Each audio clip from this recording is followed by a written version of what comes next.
तो दोस्तों आज बात करेंगे हम डीएनए की। डीएनए क्या होता है, डीएनए कितने प्रकार का होता है। ठीक है, तो आज हम सिंपली बात करेंगे डीएनए की प्रकार की। ठीक है, तो पहले हम देख लेते हैं सिंपल इन्फॉर्मेशन, जो कि जैसे कि इनके खोजकर्ता कौन है। तो डीएनए को जिसने खोजा था उसका नाम था फ्रेडरिक मिसर और खोजा था 1860 में। ठीक है, तो डीएनए के खोजकर्ता हैं फ्रेडरिक मिसर और 1860 में इन्होंने खोजा था। डीएनए का जो स्ट्रक्चर है जैसे डबल हेलिक्स वाला, वो किसने दिया था? तो उसका स्ट्रक्चर दिया था जेम्स वाटसन और क्रिक ने दिया था। ठीक है, जेम्स वाटसन और क्रिक ने दिया था, वाटसन एंड क्रिक। ठीक, अब इसका पूरा नाम जो होता है डीएनए का डीऑक्सी राइबोज न्यूक्लिक एसिड होता है। ठीक है, कहाँ पाया जाता है? न्यूक्लियस में पाया जाता है और माइटोकॉन्ड्रिया में पाया जाता है। डीएनए का कार्य क्या होता है? डीएनए का कार्य होता है लक्षणों का स्थानांतरण करना। ठीक है, तो ये लक्षण जो होते हैं वो आनुवंशिक लक्षण होते हैं जिनका ये स्थानांतरण करता है दूसरी पीढ़ी में। ठीक है, तो इतना हम लोग ये सिंपल इन्फॉर्मेशन है डीएनए के विषय में। अब हम देख लेते हैं डीएनए किन किन चीज़ों से मिलके बना होता है। ठीक है, तो हमारा जो डीएनए होता है वो सिंपली न्यूक्लियोटाइड से मिलके बना होता है। ठीक है, और ये बहुत सारे न्यूक्लियोटाइड से मिलके बना होता है, इसीलिए इसको पॉलीन्यूक्लियोटाइड कहते हैं। ठीक है, पॉलीन्यूक्लियोटाइड से मिलकर डीएनए बना होता है। ठीक है, अब इसमें जो एलिमेंट होता है वो होता है फास्फेट, यानी कि ये फास्फोरस से मिलके बना होता है। तो डीएनए सिंपली बना होता है हमारा दो चीज़ों से, एक होता है न्यूक्लियोसाइड और एक होता है फास्फेट। ठीक है, फास्फेट यहीं तक सीमित है। न्यूक्लियोटाइड होता है दो प्रकार का।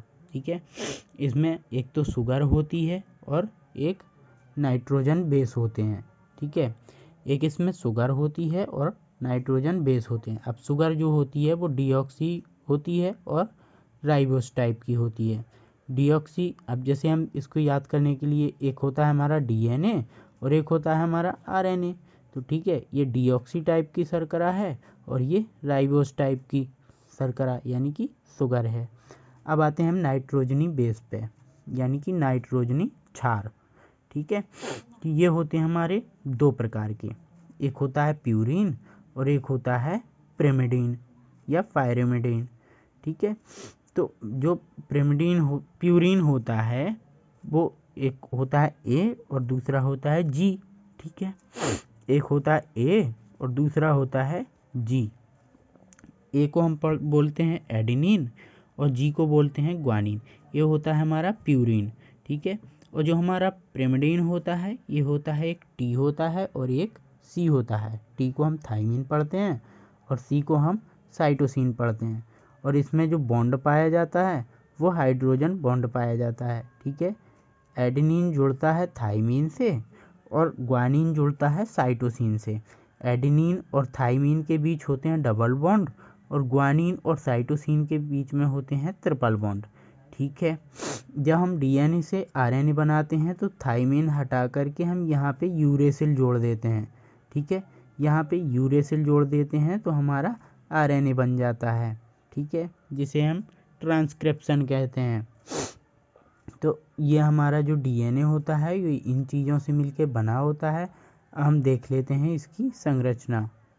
तो हम कभी कभी कंफ्यूज हो जाते हैं कि आखिर हमारा डीएनए कहाँ पाया जाता है। ठीक है, तो हम देखते हैं एक यूकैरियोटिक टाइप सेल। ठीक है, इस सेल में जो हमारा केंद्रक होता है उसमें क्रोमोसोम पाए जाते हैं। ठीक है, और जब हम क्रोमोसोम को तोड़ते हैं, खींचते हैं, तो एक धागा नुमा संरचना हमें देखने को मिलती है। ठीक है, और जब इस धागे नुमा संरचना को हम खींचते हैं तो इसमें एक कुंडलित धागा मिलता है जिसकी संरचना सीढ़ी नुमा होती है। ठीक है, जो हमारी सीढ़ी होती है उसके आकार की होती है। तो इसको हम कहेंगे यहाँ से लेकर के यहाँ तक जो हमारा है ये हमारा डीएनए है। ठीक है, जैसे कि हम यहाँ पे बड़ा करके देख सकते हैं। और इसके एक कुंडलन जो होता है, एक कुंडलन, एक फेरा, उसको कहते हैं हम जीन। और जीन की खोज की थी हमारे जोहान्सन ने की थी, ठीक है। और डीएनए की खोज किसने की थी? डीएनए की खोज की थी फ्रेडरिक मिशल ने, ठीक है। तो हमारा जो डीएनए होता है वो एक तो हमारा न्यूक्लियस में पाया जाता है और दूसरा हमारा माइटोकॉन्ड्रिया में पाया जाता है, ठीक है। दो ही जगह हमारा डीएनए पाया जाता है। अगर हम बात करेंगे प्लांट की, तो प्लांट में डीएनए पाया जाता है क्लोरोप्लास्ट में, ठीक है। तो वहाँ पे 3 जगह डीएनए पाया जाता है। डीएनए में क्या होता है, इसमें जो आप ये छोटी छोटी डंडी देख रहे हैं, ये है नाइट्रोजनी बेस, यानी कि यही है एडेनिन, ग्वानिन, साइटोसिन, थाइमिन, ठीक है। तो ये जो होते हैं, ये इसमें औसतन एक जीन में 10 न्यूक्लियोटाइड होते हैं, ठीक है। यानी कि जो नाइट्रोजनी क्षारक होते हैं वो 10 होते हैं। और इसकी यहाँ से लेकर के यहाँ तक, यानी कि एक जीन की, यानी कि एक फेरा की जो लंबाई होती है वो होती है 34 एंगस्ट्रॉम, ठीक है। ये हमारा है। अब इसमें जो ये नाइट्रोजन बेस के बीच की दूरी है ना, ये होती है 3.4, यानी कि 3.4 एंगस्ट्रॉम होती है, ठीक है। तो हम यहाँ पे डीएनए को थोड़ा बड़ा भी देख सकते हैं, ठीक है। यहाँ पे तो ये जो हमारा होता है, थाइमिन जुड़ता है एडेनिन से, एडेनिन जुड़ता है थाइमिन से, साइटोसिन जुड़ता है ग्वानिन से, ठीक है। यहाँ पे साइटोसिन ग्वानिन से जुड़ा है, ग्वानिन साइटोसिन से जुड़ा है, ठीक है। तो इसका एक कोडिंग होता है, जैसे यहाँ पे TAC रिपीट हुआ है, यहाँ पे AGC ये रिपीट हुआ है, और यहाँ पे AGT, ठीक है। तो ऐसे एक सीक्वेंस से ये लगे होते हैं, ठीक है। अब समझते हैं हम डीएनए के प्रकार को। डीएनए कितने टाइप का होता है, टाइप ऑफ डीएनए समझेंगे। तो हम यहाँ बात करते हैं टाइप ऑफ डीएनए की। टाइप ऑफ डीएनए में देखते हैं डीएनए के जो वैकल्पिक रूप होते हैं, यानी कि अल्टरनेटिव फॉर्म ऑफ डीएनए जो होता है वो सिंपली हमारा 5 टाइप का होता है, ठीक है।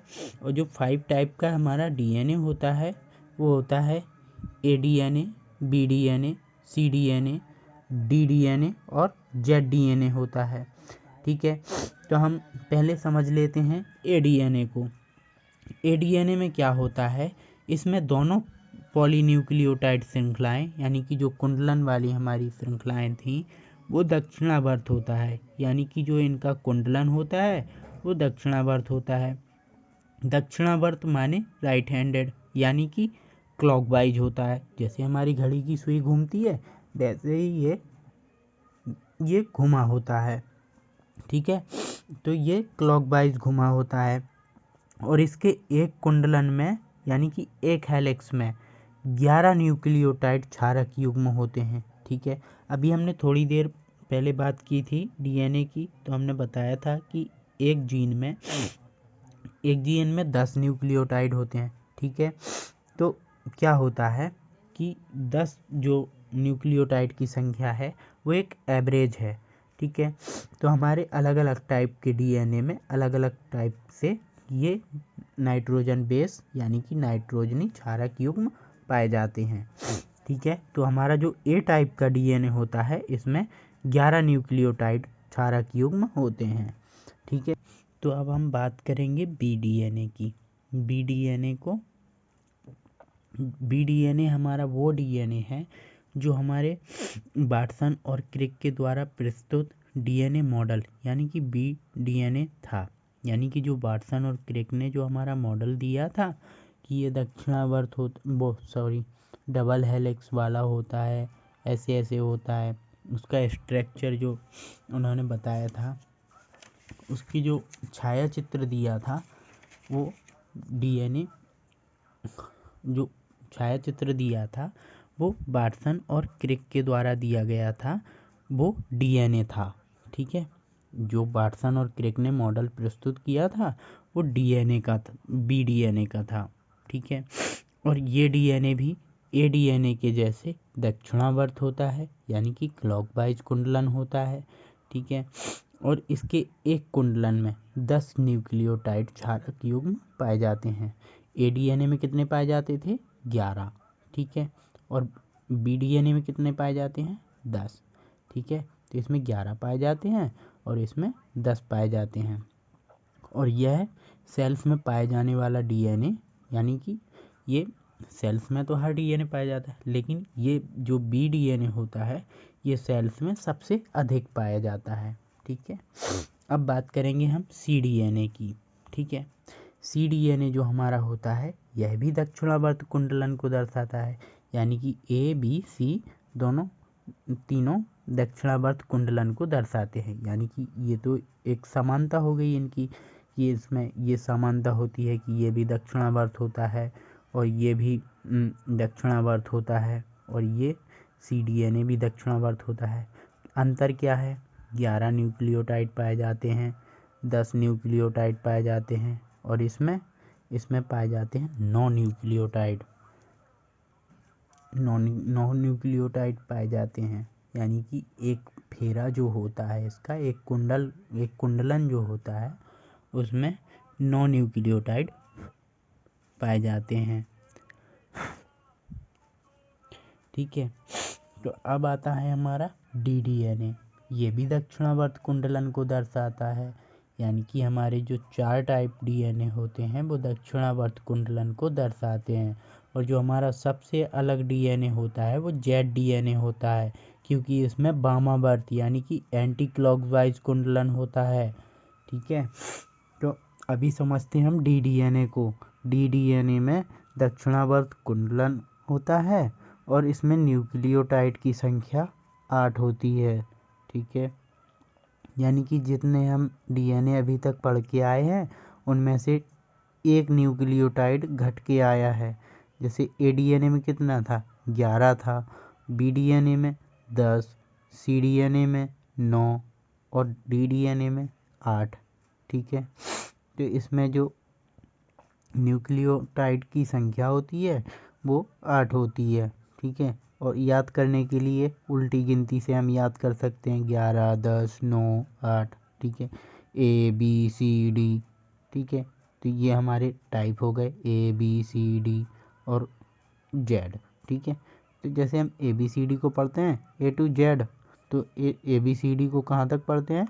जेड तक पढ़ते हैं। तो ये हमारे 5 टाइप के डीएनए हो गए हैं, ठीक है। अब हम समझते हैं जेड डीएनए को।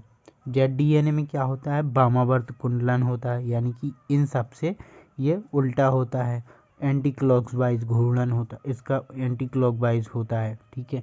जैसे हम आपको एक चित्र दिखा रहे हैं, चित्र में ये जो हमारा डीएनए है इसका कुंडलन जो है दक्षिणावर्त है, यानी कि ये यहाँ से जाके ऐसे ऐसे ऐसे घूम रहा है, ठीक है। हमें लग रहा है कि ये इस टाइप को घूम रहा है, जैसे कि हमने ये तीर के निशान लगाए हुए हैं, ये ऐसे जाके फिर ऐसे ऐसे। और जो हमारा जेड डीएनए होता है वो उल्टा घूमता है, ठीक है। तो ये तो हो गया हमारा कुंडलन। आप घड़ी की सुई से सबसे अच्छा समझ सकते हैं। घड़ी की सुई हमारी ऐसे घूमती है, ठीक है, इस साइड ऐसे सर्कल बनाती है। और जब एंटी क्लॉकवाइज की बात करते हैं तो एंटी क्लॉक्स में ये नहीं कि घड़ी की सुई से उल्टा घूमता है, ठीक है। तो ये हो गया हमारा वामावर्त। वामावर्त एक कुंडलन में 12 न्यूक्लियोटाइड होते हैं, ठीक है। यहाँ तक हम गिनते आ रहे थे 11, 10, 9, 8 और ठीक है, लास्ट वाले में कितना? 12 क्षारक युग्म पाए जाते हैं, ठीक है। तथा इसका व्यास जो होता है, व्यास, जब हम व्यास की बात करते हैं तो व्यास में क्या होता है? हम यहाँ से लेकर के यहाँ तक का व्यास मापते हैं, ठीक है। तो हमारा जो इसमें व्यास होता है कितना होता है? इसका व्यास होता है 10 एंगस्ट्रॉम। और एक पूर्ण चक्र की लंबाई यानी कि यहाँ पे हमने आपको लंबाई दिखाई थी कि 34 एंगस्ट्रॉम होती है, ठीक है। तो इसमें हमने लिया था एवरेजन, ठीक है, एवरेज लिया था एक। अब ये जो ZDNA होता है ये 45 एंगस्ट्रॉम का होता है और दो निकटवर्ती क्षारक युग्मों के मध्य 3.7 एंगस्ट्रॉम की दूरी होती है। यानी कि ये जो हमारे न्यूक्लियोटाइड हैं इनके बीच में जो ये दूरी आप देख रहे हैं ये ZDNA में कितनी होती है 3 ये हमारा हो गया ZDNA। ठीक है, अब DNA के अगर हम क्रिया के आधार पे प्रकार की बात करते हैं यानी कि क्रिया के आधार पर टाइप्स की बात करते हैं तो हमारा यूकैरियोटिक सेल्स में 2 टाइप का DNA पाया जाता है। यानी कि यूकैरियोटिक सेल्स में 2 टाइप का DNA पाया जाता है। एक होता है हमारा क्रियाशील यानी कि नॉन कोडिंग DNA और एक होता है हमारा क्रियाशील यानी कि कोडिंग DNA। अब इसमें देख लेते हैं DNA का वह भाग जो RNA में अनुरेखित नहीं होता है। अनुरेखित का मतलब होता है ट्रांसक्रिप्शन। ठीक है, तो इसमें ट्रांसक्रिप्शन नहीं होता है और आनुवंशिकता तथा कार्यकी में भाग नहीं लेता है। यानी कि जो अक्रियाशील यानी कि नॉन कोडिंग जो DNA होता है वो या तो RNA में ट्रांसक्रिप्शन इसमें नहीं होता है और इसमें आनुवंशिकता और कार्यकी में ये भाग नहीं लेता है। ठीक है, अक्रियाशील DNA कहलाता है। यानी कि ये वह DNA होता है जो इन कामों में भाग नहीं लेता है, किसी काम का नहीं होता है। ठीक है, अब बात करते हैं हम क्रियाशील DNA की। क्रियाशील जो हमारा DNA होता है इनके अनुक्रमों के मध्य कुछ ऐसे DNA खंड होते हैं यानी कि जो हमारा DNA होता है उनके बीच बीच में कहीं कहीं पे क्या होता है ये पाया जाता है जो कि RNA और rRNA यानी कि राइबोसोम RNA और tRNA यानी कि ट्रांसफर RNA और हिस्टोन प्रोटीन का संश्लेषण करने में सक्षम होते हैं। यानी कि ये वो DNA होते हैं जो अक्रियाशील यानी कि नॉन कोडिंग DNA के मध्य भाग में पाए जाते हैं और ये इनका काम होता है rRNA और tRNA व हिस्टोन प्रोटीन का संश्लेषण करना होता है। ठीक है, ऐसे DNA क्रियाशील DNA कहलाते हैं और इसमें उत्परिवर्तन होता है। यानी कि जो हमारी बॉडी में जो उत्परिवर्तन पाया जाता है वो DNA में होने वाले चेंजेस की वजह से होता है जो कि हमारा क्रियाशील DNA में होता है। ठीक है, तो अगर आपको वीडियो अच्छी लगी हो तो आप लाइक करें, चैनल पर